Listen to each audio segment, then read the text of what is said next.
जय हिंद दोस्तों, आप सभी का स्वागत है आपके अपने यूट्यूब चैनल एच स्टडी पे। दोस्तों आज हम करने वाले हैं एसएससी जीडी एग्ज़ाम 2025 के 12 फरवरी 2025 के फर्स्ट शिफ्ट के मेरे भाई जीके के सारे सवाल को करेंगे, वो भी डिटेल में। तो क्लास को पूरा देखिएगा और इस क्लास को अपने दोस्तों के साथ ज़रूर शेयर कीजिएगा। चलिए क्लास को शुरू करते हैं। पहला सवाल है मेरे भाई, 2 अक्टूबर 2023 को महात्मा गांधी की कौन सी जयंती मनाई गई थी। अब देखो मेरे भाई, बहुत सारे बच्चे कंफ्यूज होंगे मेरे भाई कि कौन सी जयंती मनाई गई थी, क्योंकि उनको याद नहीं होगा। ठीक है, तो देखो मेरे भाई, सबसे पहले तो इनका जो है मेरे भाई जन्म तिथि अगर आप लोग को याद होता है, डेट ऑफ बर्थ याद होता है, तो आराम से आप लोग इस क्वेश्चन को कर लोगे। देखो ऐसे इनका 2 अक्टूबर 2023 को 154वीं जयंती मनाया गया था, आप लोग को पता होना चाहिए।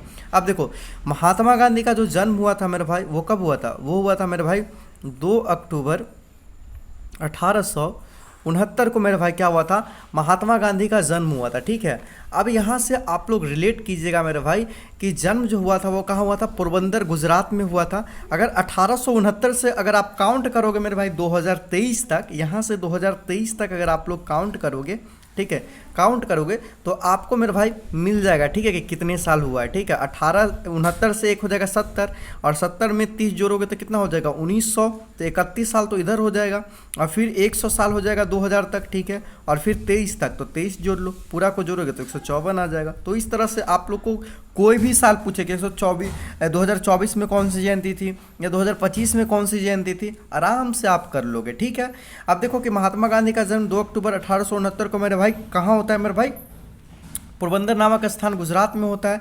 और इनका जो मृत्यु जो होता है मेरे भाई, वो होता है 30 जनवरी 1948 को मेरे भाई। कहाँ पे होता है मेरे भाई? 30 जनवरी 1948 को इनका मृत्यु हो जाता है। और इनका जो मृत्यु जो होता है मेरे भाई, इनकी मृत्यु नहीं बोलेंगे, हत्या कर दिया जाता है। कौन करता है मेरे भाई? तो नाथूराम गोडसे। नाथूराम गोडसे क्या करता है मेरे भाई? गोली मार देता है। नाथूराम गोडसे गांधी जी को क्या करता है मेरे भाई? गोली मार देता है। ठीक है, और हत्या कर देता है 30 जनवरी को। इसलिए 30 जनवरी को मेरे भाई क्या मनाया जाता है? शहीद दिवस मनाया जाता है। और इनका जो समाधि स्थल है महात्मा गांधी का, वो कहाँ है? दिल्ली में है।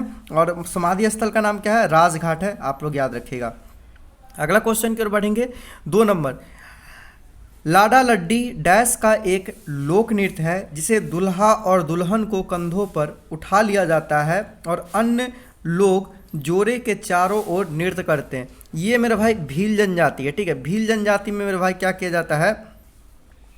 दूल्हा और दुल्हन को क्या करता है? कंधों पर उठाकर और उनके चारों ओर क्या करते हैं? नृत्य किया जाता है। ठीक है, अगला क्वेश्चन देखेंगे 3 नंबर। 2023 के आंकड़ों के अनुसार भारत के किस पड़ोसी देश में शिशु मृत्यु दर सबसे कम है? तो ये है मेरे भाई श्रीलंका में। श्रीलंका में जो मेरा भाई शिशु मृत्यु दर है 2023 के अनुसार बहुत ही कम है, आप लोग को पता होना चाहिए।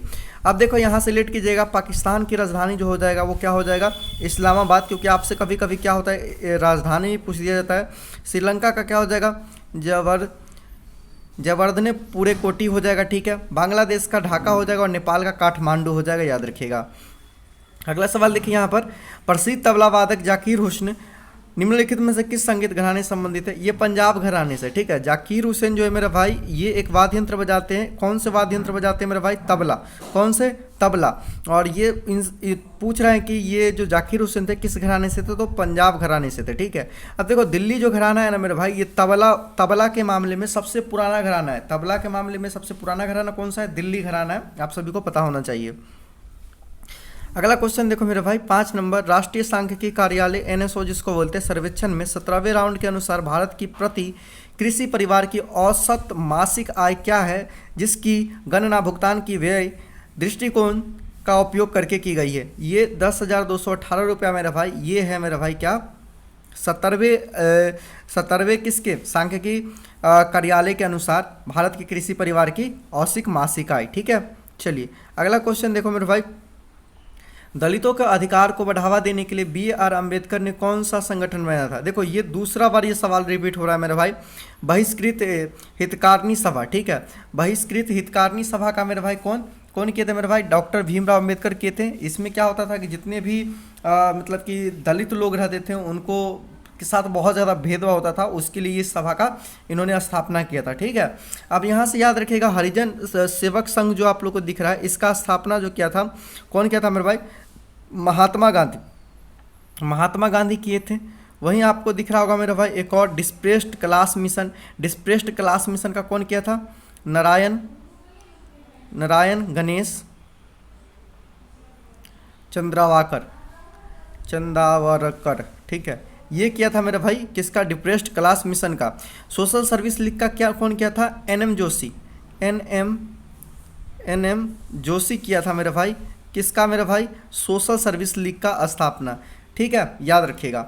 अगले सवाल की ओर चलते हैं मेरा भाई। 7 नंबर, निम्नलिखित में से किस पंचवर्षीय योजना का उद्देश्य खाद्य कार्य और उत्पादकता पर केंद्रित करके हुए खाद्यान्न उत्पादन में तेजी लाना और रोजगार उत्पादकता को बढ़ावा देना था? ये 7वीं पंचवर्षीय योजना में बताया गया था मेरे भाई। क्या चीज़? कि जो भी मतलब कि खाद्य कार्य होंगे, उत्पादकता होगा, ठीक है, इसमें बहुत तेजी लाना है और साथ ही साथ रोजगार को भी आप लोग को देना है, ठीक है। तो ये सब 7वीं पंचवर्षीय योजना में बात किए गए थे। अब देखो 7वीं पंचवर्षीय योजना कब से कब तक चला मेरे भाई? तो 7वीं पंचवर्षीय योजना चला 1985 से लेकर 90 के बीच में चला, ठीक है। 6ठी पंचवर्षीय योजना 1980 से लेकर और 85 के बीच में चला।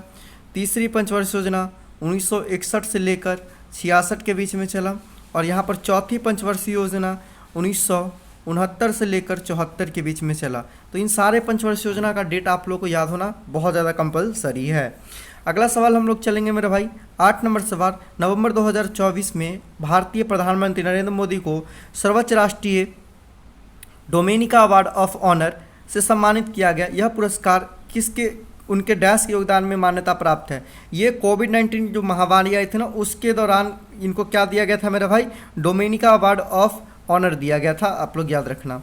अगला क्वेश्चन 9 नंबर, संविधान का कौन सा अनुच्छेद किसी उच्च न्यायालय को रीट जारी करने का प्राधिकार देता है? तो अनुच्छेद 226। देखो रीट जो होता है, जिसको हिंदी में याचिका बोलते हैं, अगर उच्च न्यायालय यानी कि सुप्रीम कोर्ट में अगर आप लोग हाई कोर्ट में अगर आप लोग को रीट डालना है तो अनुच्छेद 226 के तहत आप लोग डालोगे। लेकिन यहाँ पर रीट दो जगह आप डाल सकते हो, एक तो हाई कोर्ट में और एक सुप्रीम कोर्ट में।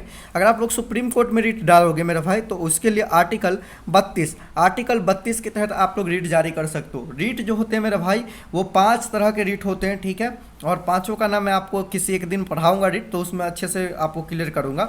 अभी मैं यहाँ पर कुछ ऑप्शन है उसको देखेंगे। आर्टिकल यहाँ पर 246 दिख रहे होंगे। आर्टिकल 246 में क्या बताया गया? संसद राज्य विधानमंडल के बीच विधायी शक्तियों का वितरण के बारे में बताया गया है, आर्टिकल 246 के बीच में। और उसके बाद अनुच्छेद 233 आप लोग को दिख रहा होगा। 233 में मेरे भाई भारत के जिला न्यायाधीश की नियुक्ति, जिला न्यायाधीश की नियुक्ति के बारे में बताया गया मेरे भाई।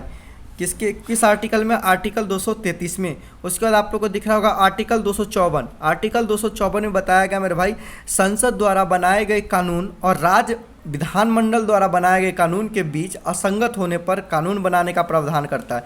यानी कि केंद्र सरकार जो भी मतलब कि संसद जो बनाया कानून और राज्य में जो विधानमंडल हुआ वो कानून बनाया, अगर दोनों कानून बनाता है और उसके बीच में असंगत तो होता है ना कुछ भी, तो उस पर एक नया कानून बनाने का प्रावधान करता है। ये कौन? आर्टिकल 254, याद रखिएगा। अगला क्वेश्चन 10 नंबर, व्यापार के संदर्भ में थोक व्यापारी कौन है? ये तो ईजी क्वेश्चन है, बच्चा कर जाएगा। वह व्यक्ति जो बड़ी मात्रा में खरीदता है या बेचता है, उसी को तो बोलते हैं थोक व्यापारी बोलते हैं भाई।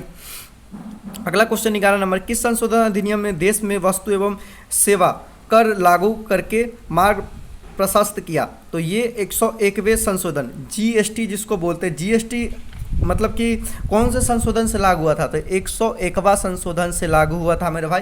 जीएसटी का वर्णन आर्टिकल कितना में मेरे भाई? तो आर्टिकल 246 के मेरे भाई ए, 246 के ए में मेरे भाई किसके बारे में बताया गया है? जीएसटी के बारे में बताया गया है। ये 101वां संविधान संशोधन से लाया गया था और सबसे पहले जीएसटी असम में लगा था, आप लोगों को पता होना चाहिए। अगला क्वेश्चन देखिए यहाँ पर 12 नंबर, मानक वर्षा मापी का मौसम संबंधी उपकरण है जिससे आकृति एक संग्राहक होता है और एक मापने वाली नली से जुड़ी होता है, जिसका उपयोग किसी निश्चित समय के प्रति क्षेत्रफल में होने वाला वर्षा को मापने के लिए किया जाता है। उसको क्या कहते हैं मेरे भाई? तो उससे बोलते हैं फनल आकृति, ठीक है। इसको क्या बोलते हैं? फनल आकृति बोलते हैं, आप लोग को पता होना चाहिए। अगला क्वेश्चन की ओर चलेंगे मेरे भाई। रासायनिक सूत्र CH3C, यहाँ पर ट्रिपल बॉन्ड CH वाले कौन सा एल्काइन मीठी गंध वाली रंगहीन द्रवीकृत गैस के रूप में दिखाई देता है? तो ये हो जाएगा प्रोपाइन। ये जो यहाँ पर जो आप लोग को फार्मूला दिया है, ये प्रोपाइन के रूप में दिखाई दिया जाता है, ठीक है, आप लोग याद रखिएगा। अगला क्वेश्चन 14 नंबर, जून 2024 में मोदी सरकार में राष्ट्रीय सुरक्षा सलाहकार के रूप में तीसरे कार्यकाल के लिए किसे नियुक्त किया गया? तो ये अजीत डोभाल को, भारत का ये सुरक्षा सलाहकार है, आपको पता होगा, राष्ट्रीय सुरक्षा सलाहकार, और ये मोदी सरकार के नेतृत्व में काम कर रहे हैं। जबकि ये आप लोग 3 ऑप्शन दिख रहे हैं, ये भी भारत के पूर्व मेरे भाई राष्ट्रीय सुरक्षा सलाहकार रह चुके हैं, लेकिन वर्तमान में अभी भी कौन है? अजीत डोभाल है, याद रखिएगा। अगला क्वेश्चन 15 नंबर, अशोक के शिलालेखों में मुख्यतः किस भाषा और किस लिपि का प्रयोग किया गया था? देखो मेरे भाई, उसमें किया गया था मेरे भाई प्राकृत और ब्राह्मी लिपि का प्रयोग किया गया था। यहाँ पर खरोष्टी लिपि का भी किया गया था, लेकिन पाली भाषा नहीं था, इसलिए ये गलती हो जाएगा ऑप्शन। उसमें ग्रीक लैंग्वेज यूज किया गया था, लेकिन लैटिन का यूज नहीं किया गया था, और संस्कृत देवनागरी तो था ही नहीं। तो यहाँ पर राइट आंसर हो जाएगा प्राकृत और ब्राह्मी लिपि का क्या किया गया था? प्रयोग किया गया था अशोक के शिलालेख में। ठीक है, चलिए अगला क्वेश्चन यहाँ पर आप लोग याद रखिएगा मेरे भाई। 16 नंबर, निम्नलिखित में से कौन सा कॉलम ए कॉलम बी के साथ सही मिलान है? सही मिलान आप लोगों को करना है। ठीक है, तो यहाँ पर सही मिलान वाला ऑप्शन नंबर क्या हो जाएगा मेरे भाई? 4 हो जाएगा। क्या हो जाएगा? 4। तो यहाँ पर हम चलिए मिलान करके आपको दिखाते हैं।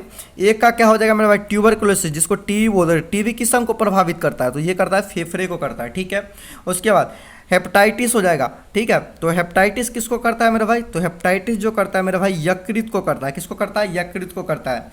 गुनरिया किसको करता है मेरे भाई? तो गुनरिया जो है मेरे भाई प्रजनन पथ को करता है। जबकि मम्पल्स किसको करता है मेरे भाई? लार ग्रंथि को। मम्पल्स किसको करता है? लार ग्रंथि को। तो ये सही मिलान होगा, आप लोग याद रखिएगा। अगला सवाल की ओर चलेंगे मेरे भाई।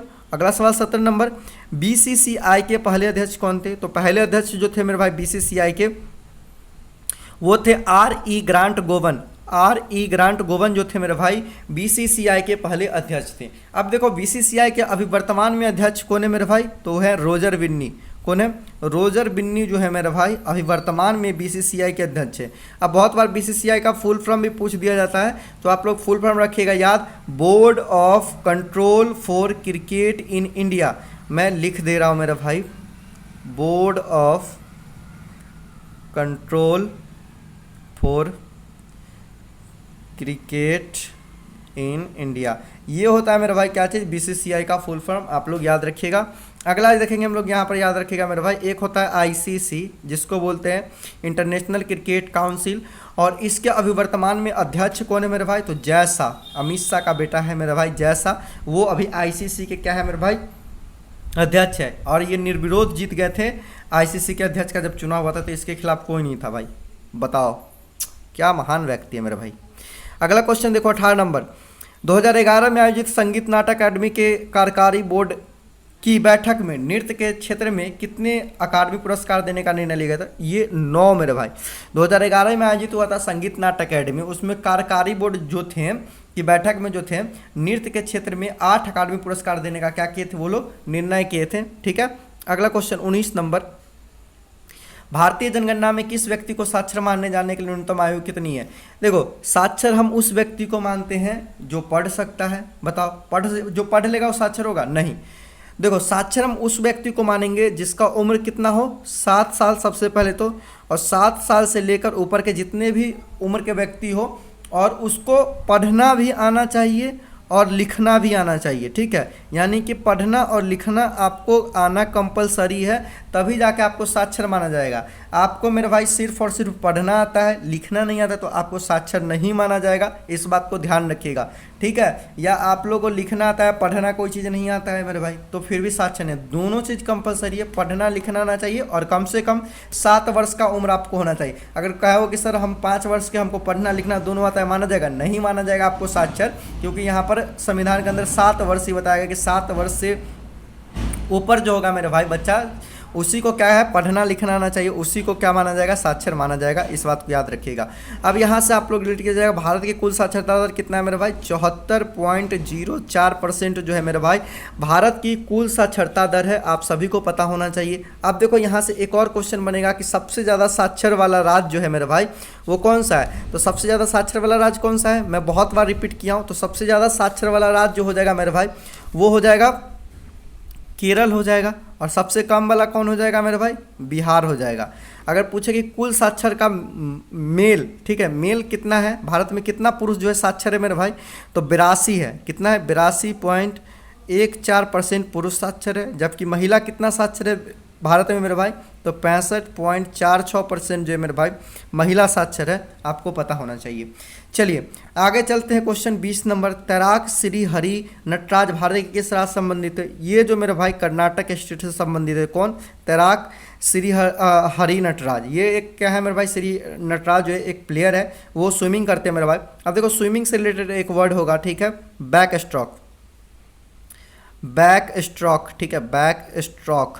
तो बैक स्ट्रोक एक स्विमिंग है, ठीक है, इस तरह से स्विमिंग किया जाता है। ये बैक स्ट्रोक ही खेलते थे, ठीक है। तो पूछ लेगा कि बैक स्ट्रोक शब्द जो है किससे संबंधित है, तो स्विमिंग से संबंधित है। या बटरफ्लाई शब्द, बटरफ्लाई, बटरफ्लाई जो शब्द है मेरे भाई किससे संबंधित है, तो ये भी स्विमिंग से, बटरफ्लाई स्विमिंग होता है, ठीक है। तो ये सब स्विमिंग का एक शब्द है जो कि स्विमिंग में यूज़ किया जाता है। टोटल 20 क्वेश्चन थे, आपको डिटेल में बताया। क्लास कैसा लगा कमेंट करके ज़रूर बताइएगा। ज़्यादा से ज़्यादा आप लोग सपोर्ट करो यार, इतना क्लास डाल रखा हूँ, कोई देखते नहीं हो यार, कोई शेयर नहीं करते हो, कर दो यार, कमेंट करो प्यारा सा।